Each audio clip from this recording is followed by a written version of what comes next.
How are retailers doing? How will retailers do in the future? I'm taking a look at XRT stock. XRT is the ETF for the retail sector. Walmart got hit hard. Target rallied hard. So what's going on? What can we expect from the retail sector? I wanted to take a look at retail sectors. The XRT stock, of course, is the retail sector ETF. And I also want to look at some discretionary, the index itself versus the S&P 500, looking at SPY stock, which is the ETF on the S&P 500, and breaking down what will happen next. What will happen next? You need to look at the unemployment numbers because they're not exactly looking awesome. Also, personal incomes. Let's jump in. If you're just joining me, thanks so much. I just launched this channel about a month and a half, pushing 2 months ago. It's growing quite rapidly. What I do here is I break down the various aspects of the stock market, putting all the pieces together, and I am starting to look at individual stocks, the tech sector stocks, and some of the bigger stocks. Let's take a look here. We are looking at WMT stock, Walmart. Analysts, even though Walmart's numbers were actually kind of above expectations, it's the future expectations. I saw a slew of downgrades. $2 here, $1 there, $3, whatever it may be. They sold Walmart heavily. It's one of the bastions for retail. So how does this play into the bigger picture? Well, let's take a look at Target. TRG stock, 2 days before or the day before, rallied hard.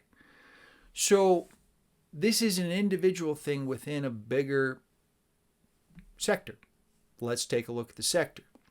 This is XRT stock, which is the retail sector ETF. One of. There are many, but this one's kind of the biggest one. And as you can see, XRT is moving higher slightly.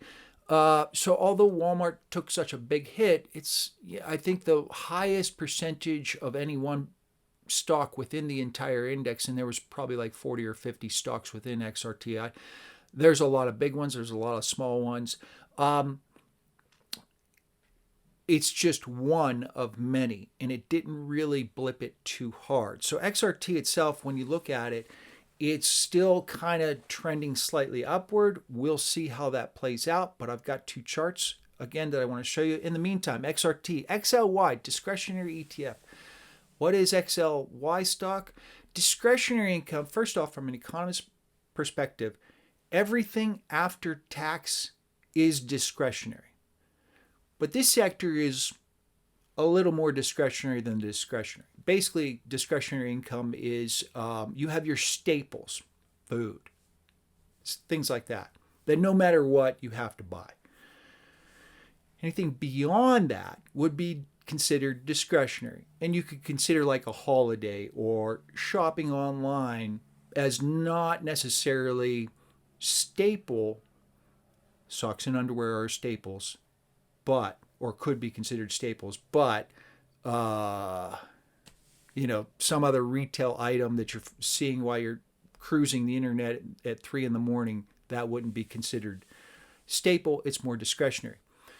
So when we look at these discretionary numbers, they're up slightly versus XRT, but then overall, when you look at SPY, SPY, all of these were kind of right around in the same neighborhood at the year ago, a little more than a year ago last year, but now S&P 500 is a little bit higher. Discretionary is higher than that. Retail is the laggard of these three. Where am I moving with this? I'm selling calls all day long, and from time to time, I will be stepping in and buying puts. When you sell a call, buy a put, or vice versa, when you sell a put, buy a call, we call that a risk reversal. You're basically putting on an artificial position. And by selling, in this case, a call, I'm bringing in some premium. I'm paying premium for the put, and there's usually a pretty big gap in between. I just want things to generally trend downward in that particular sense where I sell that call and buy that put. I want the call to expire, to depreciate from delta, which means that the distance between where that stock price might be and when I put that on. In this case, if you're looking at XRT, I may sell like a 75 call and buy a 60 put if it's trading at 65. I'll sell a little further out on the calls. I don't like getting uncomfortable. But I may do 2-to-1 ratio. So it all depends on what kind of price I can get, how much time I'm looking at, things like this. But generally speaking, I want those calls to move lower in value because the delta has shifted significantly in my favor. And then vice versa with the puts, I'm looking to see premium increase. That is if I put on a risk reversal. I could just sell calls outright. What would drive me to do so? This is a chart I kind of live and breathe by. Personal incomes. Real simple math. If you got 100 million Americans working, what are they earning? And let's say they all earn at some rate. But the rate of growth starts to increase. And this is what we're looking at. We're looking at the rate of growth for personal incomes. If there's an increase in the rate of growth of personal incomes, shockingly for here in the United States of America, there will be an increase in the rate of growth for consumption. They go hand in hand. It's not a perfect hand in hand, but it's pretty darn close. I don't have the second chart where I could overlay it, but it's pretty much those two charts kind of move hand in hand. We are looking at continuing claims that are continually moving higher. What does this break down to? Okay, so if you have 100 million Americans and they're all getting raises at a faster pace than they were the year before, the rate of growth of personal incomes increases, so will consumption. Retailers are sitting there and say, wow, we're hitting it.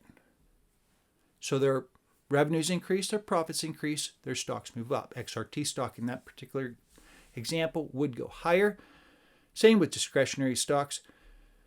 But what if some of those 100 million Americans start losing their jobs? Number one, less money is being earned in personal incomes on a finite basis. What if people lose their jobs and they take a job that pays less? Personal incomes decline. The rate of growth would start to decline. Expenditures would start to decline. Therefore, revenues at basically XRT stock will start to decline. So going back to the chart just before, if we're looking at personal incomes and we think it's topped out and we're likely to move sideways to downward, that rate of growth would mean expenditures rate of growth would be moving sideways to downward.